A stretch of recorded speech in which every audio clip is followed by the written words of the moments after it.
जय श्री कृष्ण। श्रीमद्भागवत महापुराण प्रथम खंड प्रथम स्कंद 15वां अध्याय। कृष्ण विरह व्यथित पांडवों का परीक्षित को राज्य देकर स्वर्ग को सिधारना। सूत जी कहते हैं, भगवान श्री कृष्ण के प्यारे सखा अर्जुन एक तो पहले ही श्री कृष्ण के विरह से कृश हो रहे थे। उस पर राजा युधिष्ठिर ने उनकी विषादग्रस्त मुद्रा को देखकर उनके सामने कई प्रकार की आशंकाएं करते हुए प्रश्नों की झड़ी लगा दी। शोक से अर्जुन का मुख और हृदय कमल सूख सा गया था, चेहरा फीका पड़ गया था। वे उन्हीं भगवान श्री कृष्ण के ध्यान में ऐसे डूब रहे थे कि बड़े भाई के प्रश्नों का कुछ भी उत्तर न दे सके। श्री कृष्ण की आंखों से ओझल हो जाने के कारण वे बढ़ी हुई प्रेम जनित उत्कंठा के परवश हो रहे थे। रथ हाँकने टहलने आदि के समय भगवान ने उनके साथ जो मित्रता, अभिन्न हृदयता और प्रेम से भरे हुए व्यवहार किए थे, उनकी याद पर याद आ रही थी।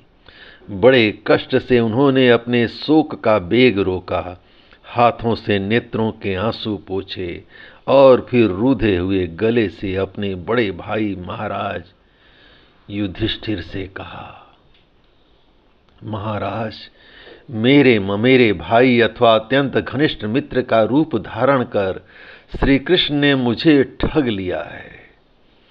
मेरे जिस प्रबल पराक्रम से बड़े बड़े देवता भी आश्चर्य में डूब जाते थे, उसे श्री कृष्ण ने मुझसे छीन लिया है। जैसे यह शरीर प्राण से रहित होने पर मृतक कहलाता है, वैसे ही उनके क्षण भर के वियोग से यह संसार अप्रिय दिखने लगता है। उनके आश्रय से द्रौपदी स्वयंवर में राजा द्रुपद के घर आए हुए कामोन्मत्त राजाओं का तेज मैंने हरण कर लिया था। धनुष पर बाण चढ़ाकर मत्स्य वेध किया और द्रौपदी को प्राप्त किया था। उनकी सन्निध मात्र से मैंने समस्त देवताओं के साथ इंद्र को अपने बल से जीतकर अग्निदेव को उनकी तृप्ति के लिए खांडव वन का दान कर दिया और मैदानों की निर्माण की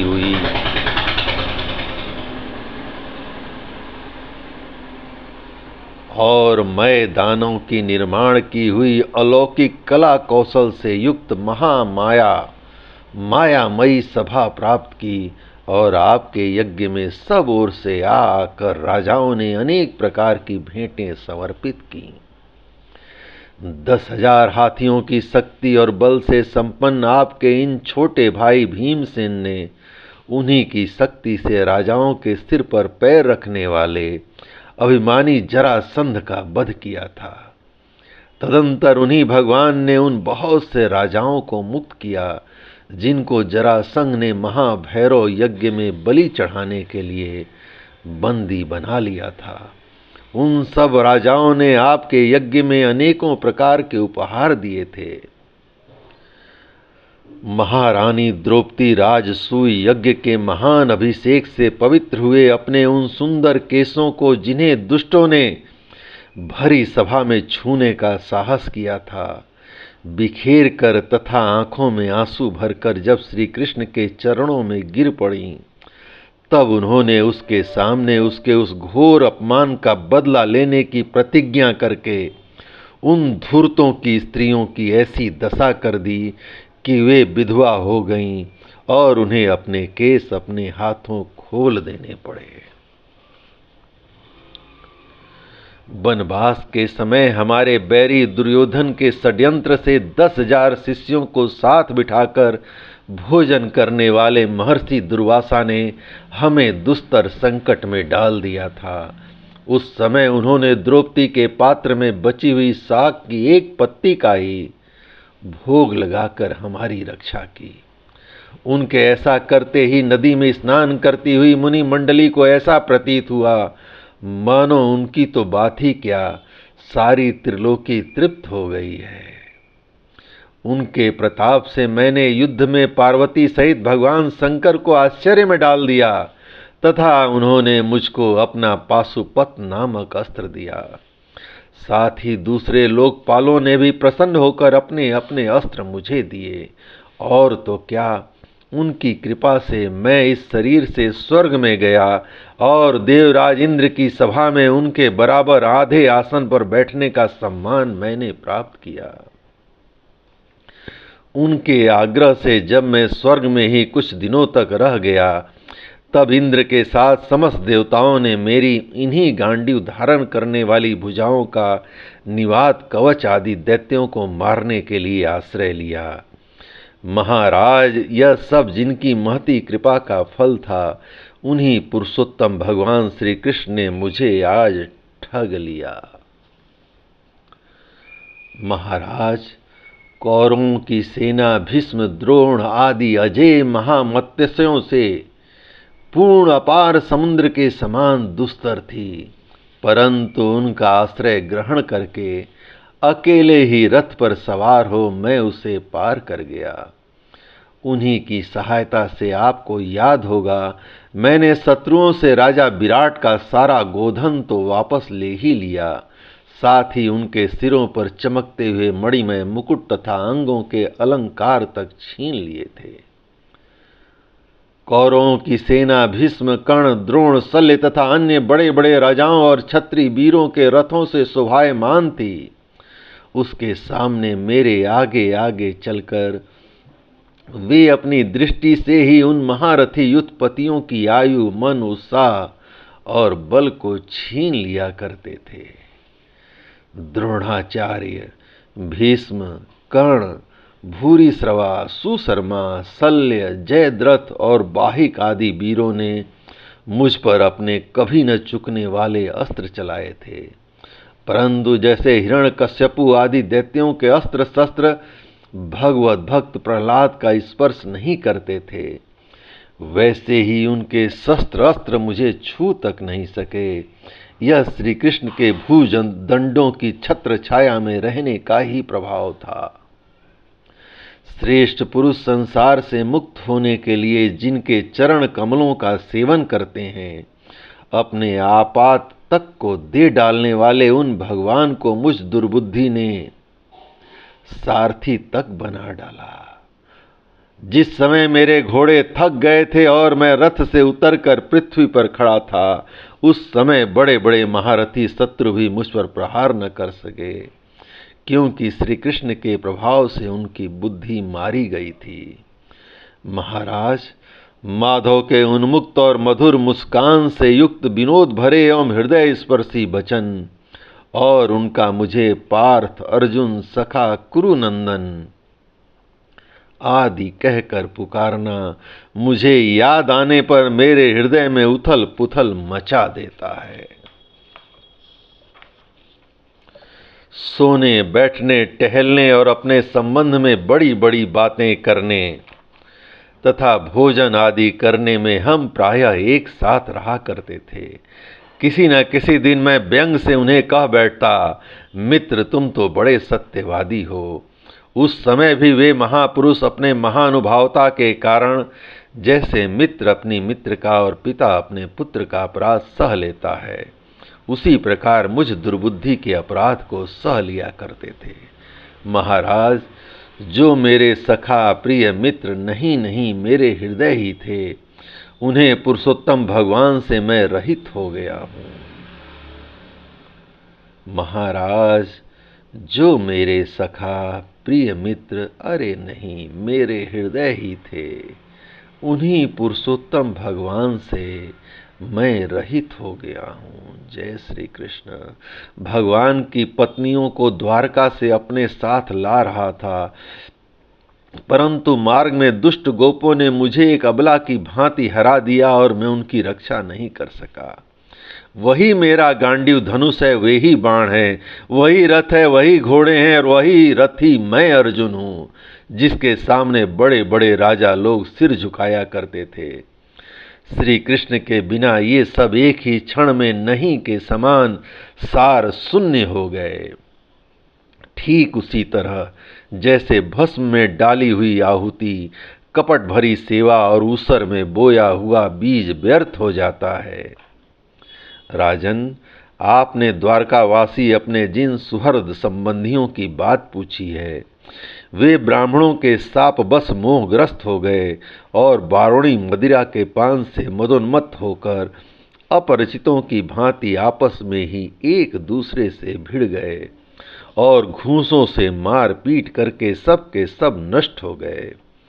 उनमें से केवल 4-5 ही बचे हैं। वास्तव में यह सर्वशक्तिमान भगवान की ही लीला है कि संसार के प्राणी परस्पर एक दूसरे का पालन पोषण भी करते हैं और एक दूसरे का संहार भी। राजन, जिस प्रकार जलचरों में बड़े जंतु छोटों को, बलवान दुर्बलों को एवं बड़े और बलवान भी परस्पर एक दूसरे को खा जाते हैं, उसी प्रकार अतिशय बली और बड़े यदुवंशियों के द्वारा भगवान ने दूसरे राजाओं का संहार कराया।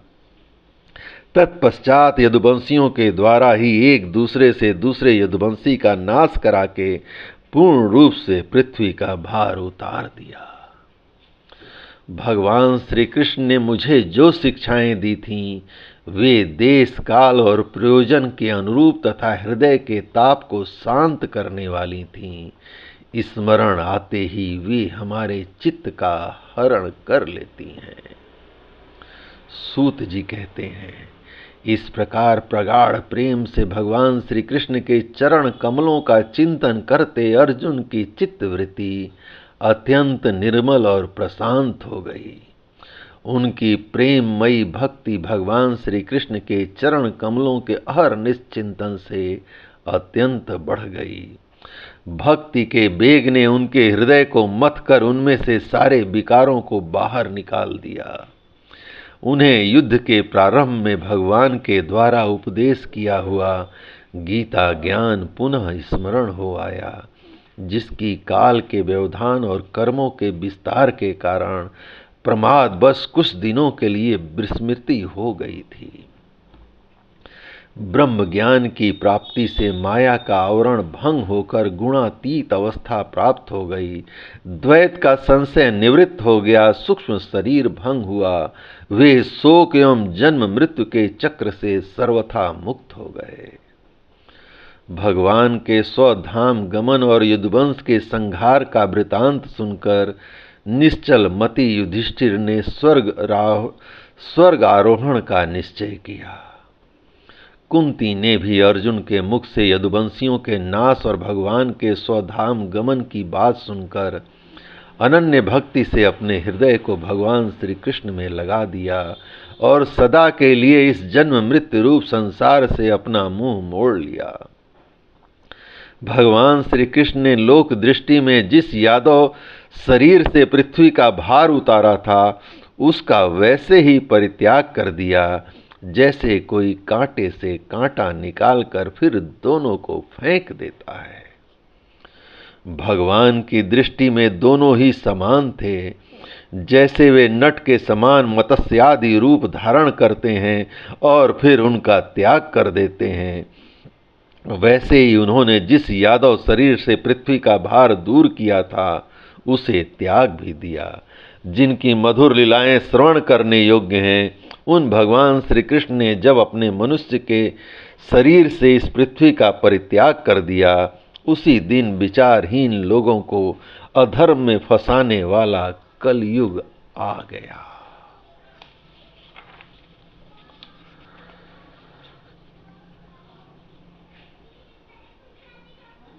जय श्री कृष्ण, जय श्री कृष्ण। महाराज युधिष्ठिर से कलयुग का फैलना छिपा न रहा। उन्होंने देखा देश में, नगर में, घरों में और प्राणियों में लोभ, असत्य, छल, हिंसा आदि अधर्मों की बढ़ती हो गई है। तब उन्होंने महाप्रस्थान का निश्चय किया। उन्होंने अपने विनयी पौत्र परीक्षित को, जो गुणों में उन्हीं के समान थे, समुद्र से घिरी हुई पृथ्वी के सम्राट पद पर हस्तिनापुर में अभिषिक्त किया। उन्होंने मथुरा में सूर सेनाधिपतियों के रूप में अनिरुद्ध के पुत्र वज्र का अभिषेक किया। इसके बाद समर्थ युधिष्ठिर ने प्रजापत्य यज्ञ करके आहवनी आदि अग्नियों को अपने में लीन कर दिया, अर्थात गृहस्थ आश्रम के धर्म से मुक्त होकर उन्होंने संन्यास ग्रहण किया।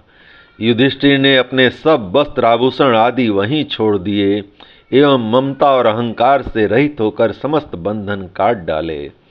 उन्होंने दृढ़ भावना से वाणी को मन में, मन को प्राण में, प्राण को अपान में और अपान को उनकी क्रिया के साथ मृत्यु में तथा मृत्यु को पंचभूत में शरीर में लीन कर लिया।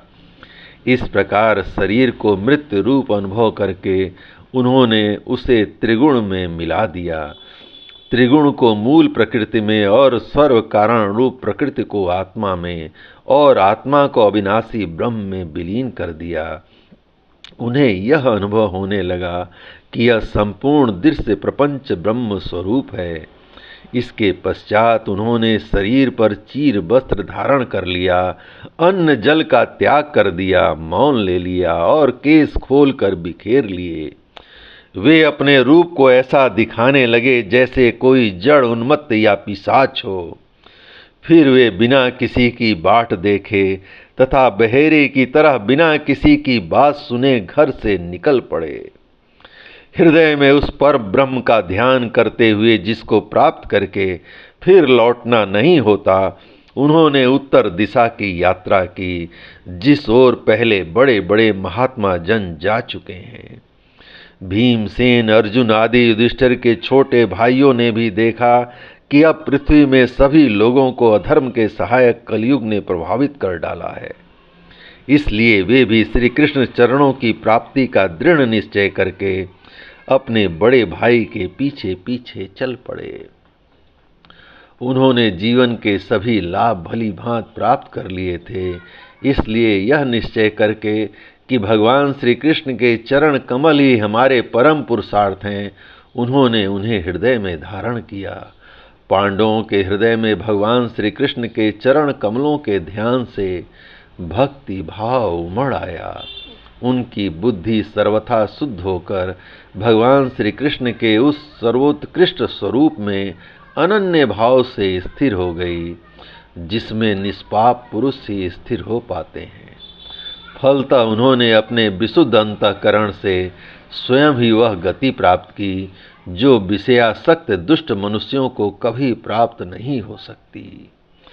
संयमी एवं श्री कृष्ण के प्रेमोवेश में मुग्ध भगवानमय विदुर जी ने भी अपने शरीर को प्रभास क्षेत्र में त्याग दिया।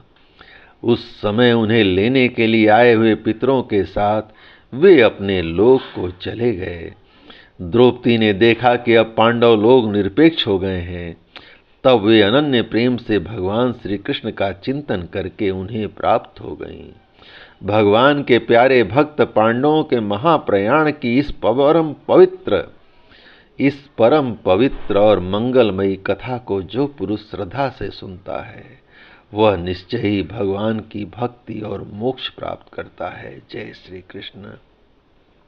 इस प्रकार श्रीमद् भागवत महापुराण के प्रथम स्कंद प्रथम खंड का 15वां अध्याय भगवान श्री कृष्ण की कृपा से पूर्ण हुआ। जय श्री कृष्ण।